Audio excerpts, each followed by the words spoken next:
बच्चे गौर से देखिएगा, अगली एक्सरसाइज को स्टार्ट करने से पहले जो मैं आपको ये थ्योरम बता रहा हूँ ना, ये बहुत ज्यादा जरूरी है। क्या थ्योरम है मैं आपको बता दूं। Let there be n objects of which m objects are alike of one kind and the remaining n minus m are alike of another kind, then the total number of mutually distinguishable that can be formed from the object। Simple बताता हूँ, इतनी खिचड़ी नहीं पकाता आपके लिए, बड़ी simple तरीके से मैं आपको बताता हूँ क्या कहना चाह रही है। देखो, मान लो मेरे पास 5 ऑब्जेक्ट्स हैं। मान लो एग्जांपल के तौर पे, देखो 5 ऑब्जेक्ट्स हैं मेरे पास। ये देखो ध्यान से सुनना, दिखा 5 ऑब्जेक्ट। अब ये 5 ऑब्जेक्ट्स है, ये पांचों ऑब्जेक्ट क्या है, ये मान लो मेरे पास बॉल है 5। ये देखो लाल कलर की बॉल, लाल कलर की बॉल, लाल कलर की, और ये ग्रीन कलर की, और ये भी ग्रीन कलर की। क्वेश्चन कह रहा है मान लो आपके पास n ऑब्जेक्ट्स है। भाई क्यों माने n, मेरे पे तो 5 ऑब्जेक्ट है टोटल। मेरे 5 ऑब्जेक्ट में 3 ऑब्जेक्ट ऐसे हैं जो एक कैटेगरी के लाल कलर की बॉल है, सेम सेम, और बाकी के बचे हुए हमारे ऑब्जेक्ट किसकी तरह है, ग्रे कलर के बॉलों के। मतलब यहाँ पे सारे ऑब्जेक्ट एक दूसरे से अलग नहीं है। ऐसा नहीं है कि सारे बॉलों की कलर अलग अलग है। मेरे टोटल ऑब्जेक्ट्स में कुछ ऑब्जेक्ट एक जैसे दिखते हैं और बाकी बचे हुए कुछ ऑब्जेक्ट एक जैसे दिखते हैं। अब वो कह रहा है इनकी परम्यूटेशन निकालो, और परम्यूटेशन कैसी निकालनी है, इनकी ऐसी अरेंजमेंट बनानी है कि कोई भी अरेंजमेंट एक दूसरे से सिमिलर ना हो। कहने का मतलब क्या है, मेरे कहने का ध्यान से सुनो। देखो, जैसे एग्जाम्पल के तौर पे, जैसे अगर मैं इनकी परम्यूटेशन करता हूँ, एग्जाम्पल के तौर पे जैसे मैं नॉर्मल की परम्यूटेशन करता हूँ, मेरे पे 5 बॉले हैं, पांचों बॉलों को अरेंज करने का परम्यूटेशन टोटल तरीके कितने होंगे। बच्चे बोलेंगे सर 5 बॉले या 5 मतलब 5 फैक्टोरियल, माने कि 120 तरीके। बेटा ये 120 तरीकों को समझो मेरी बात।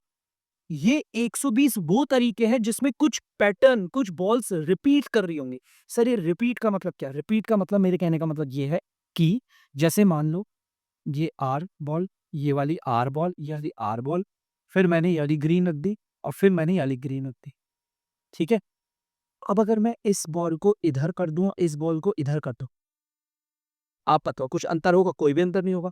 ये वाली आर बॉल, ये वाली आर बॉल, ये वाली आर बॉल, मैंने इस बॉल को इधर कर दिया, इस बॉल को इधर कर दिया। देखा जाए, ध्यान से देखना, आपको अगर देखा जाए अरेंजमेंट तो एक ही है, लेकिन 2 बार क्यों काउंट हो गई। उसी तरह अगर मैं इस वाली आर बॉल पे इधर कर दूं, ऐसे बहुत सारी एलिमेंट ऐसी होंगी जो रिपीट हो रही है सेम से। बेटा डिफरेंट अरेंजमेंट का मतलब होता है जो कभी एक जैसी नहीं होती, एक जैसी बिल्कुल भी नहीं होती। तो अगर आपको ऐसी अरेंजमेंट निकालनी है जिसमें सब आ जाते हैं, सेम सेम जैसे दिखने भी आ जाते हैं, तो वो तो एक टोटल निकल गया, सिंपल तरीका। भाई 5 बोले 5 से निकल। लेकिन अगर आपको ऐसे हमारे पास ऑब्जेक्ट्स है, इनकी अरेंजमेंट निकालनी है ऐसी जो डिफरेंट हो, मतलब ऐसी अरेंजमेंट जिसमें एक जैसे कभी ना दिखे। जैसे देखो, एक अरेंजमेंट ये हुई, एक अरेंजमेंट देखो ये हो रही है, ये आर, फिर ये जी, फिर ये आर, फिर ये जी, फिर ये आर। देखो ये दोनों अरेंजमेंट एक दूसरे से अलग अलग दिख रही है ना। ये वाली अरेंजमेंट और ये वाली अरेंजमेंट एकदम अलग है। इसे कहते हैं डिस्टिंक्ट अरेंजमेंट, एकदम अलग अलग दिखने वाली। ऐसी अरेंजमेंट निकालने का क्या तरीका होता है, मैं आपको वो बताता हूँ।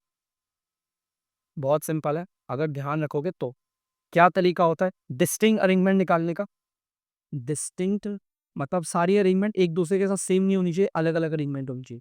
तो ऐसी अरेंजमेंट निकालने का तरीका सिंपल है। सबसे पहले तो आप नॉर्मली करो भाई, परम्यूटेशन 5 ऑब्जेक्ट है जिसमें से 5 को अरेंज करना है। अब आपको देखना है कौन कौन से ऑब्जेक्ट और कितनी कितनी बार रिपीट करते हैं। लाल वाले जो बॉल है वो 3 बार रिपीट कर रही है, तो 3 फैक्टोरियल से डिवाइड करो। जो मेरी ग्रीन वाली बॉल है वो 2 बार रिपीट कर रही है, तो 2 फैक्टोरियल से डिवाइड करो। देखो ध्यान से सुनना, कोई बात नहीं, नहीं समझ में आया नो वरीज, ठीक है ना। मैं आपको एक और तरीका बताता हूँ, गौर से सुनना। जैसे मान लो मेरे पास सिक्के हैं। देखो मेरे पास टोटल 6 सिक्के हैं। ये मेरे सिक्के 5 रुपए के हैं।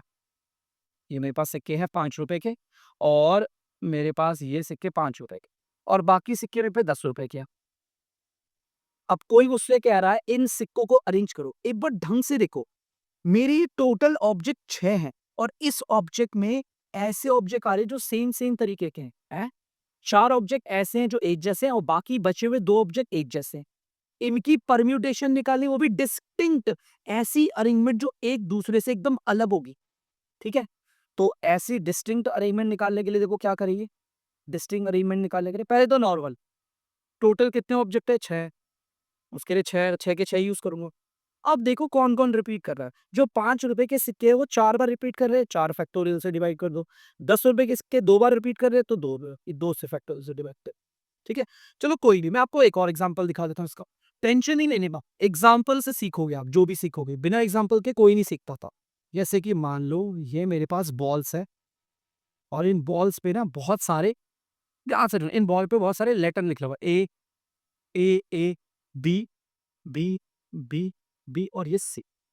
ठीक है, अब बच्चे गौर से देखना, मैंने देखा यहाँ पर मेरे पास टोटल बॉल कितनी है, अगर आप देखते हो तो 7 है मेरे पास टोटल बॉल्स, जिन बॉलों पे लेटर लिखा हुआ है ए, कोई किसी पे ए लिखा है, किसी पे बी लिखा है, किसी पे सी लिखा है।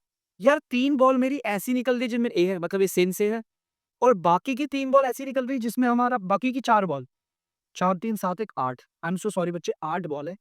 बाकी की 4 बॉल ऐसी निकल गई जो हमारी सेम है, और 1 बॉल अकेले, ठीक है कोई बात नहीं। अब मुझे कोई कह रहा है भाई परम्यूटेशन निकालो, इनकी अरेंजमेंट करो, ध्यान रखना कोई भी अरेंजमेंट एक जैसी नहीं होनी चाहिए, मतलब डिस्टिंक्ट अरेंजमेंट निकालनी है। हमें निकालनी है डिस्टिंक्ट अरेंजमेंट।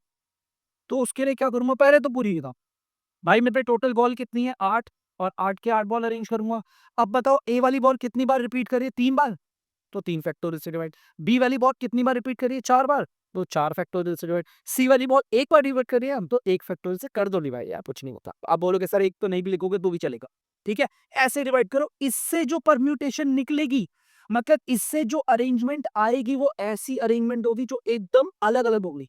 कोई भी अरेंजमेंट ऐसी नहीं हुई, मान लो इससे 12 अरेंजमेंट आ गई, ये 12 की 12 अरेंजमेंट एकदम अलग अलग दिखेगी, कोई एक जैसी नहीं होगी। ये इसे कहते हैं डिस्टिंक्ट अरेंजमेंट निकालना, जिसके ऊपर अगली एक्सरसाइज डिपेंड करती है, जल्दी से करो।